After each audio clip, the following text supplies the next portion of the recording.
name is Mark Polymeropoulos. I was a 26-year veteran of the Central Intelligence Agency.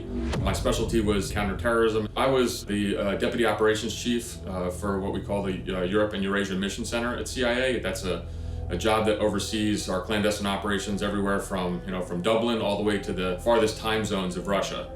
So in December of 2017, I elected to take a 10-day trip to Moscow, and my job was to oversee our collection efforts as well as our liaison relationships, our bilateral intelligence relationships. Earlier in my career as an operations officer, there were certainly threats.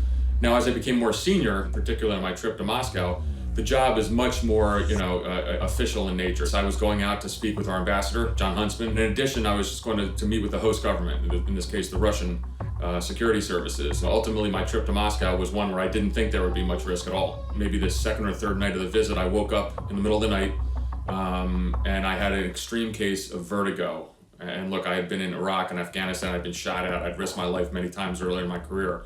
But this was by far the most terrifying experience. The room was spinning, I couldn't stand up without falling down. I felt, nauseous, sick to my stomach.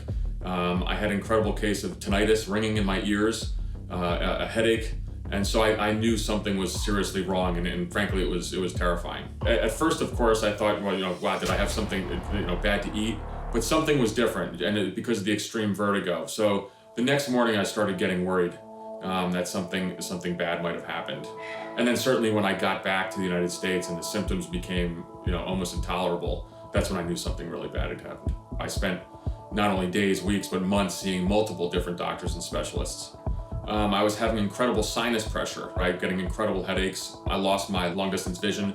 And so I started going to see neurologists. I started having MRIs. I saw an infectious disease specialist, an allergist, a sleep apnea specialist. I was exhausting all avenues. I also went to the CIA doctors as well. And they put me through their Havana protocol, based on what had happened in Cuba in 2016. And their assessment was I didn't look like the Havana cohorts. So everyone was aware of what happened to the diplomats at the U.S. Embassy in Havana, Cuba, and it's a tragic story because people were severely affected and had to be medically retired and suffered tremendously. But what was telling to me is when the National Academy of Sciences finally put out their report was very clear that everyone's bodies react differently to what they believe was exposure from a microwave weapon. It wasn't until finally getting to Walter Reed's National Intrepid Center of Excellence, only then was I finally diagnosed with a traumatic brain injury, a TBI, based on what they believe is an exposure event. It's not only a physical injury, but it's also a moral injury. And I say that because so many of us, were dismissed by, frankly, the doctors, the senior medical staff at CIA or at the Department of State.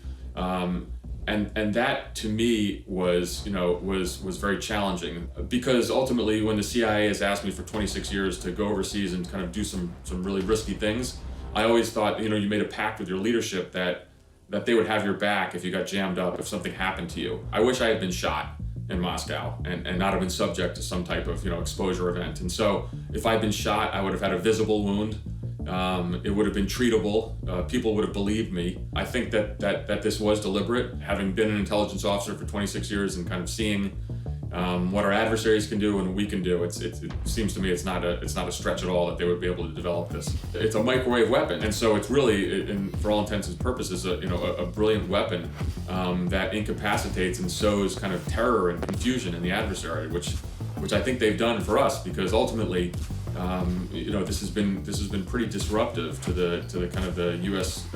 Personnel who are deployed overseas. Knowing that something like this can happen. And I've talked a lot to Congress about this, and so I think there is a recognition that we failed our officers, our diplomats and intelligence officers, and we have to find out who did this. I think it's going to end up being pressure put on our adversaries that A, they cannot do this, and that B, that there'll be a cost. If this continues, they have to get to the bottom of, for Americans to kind of feel safe.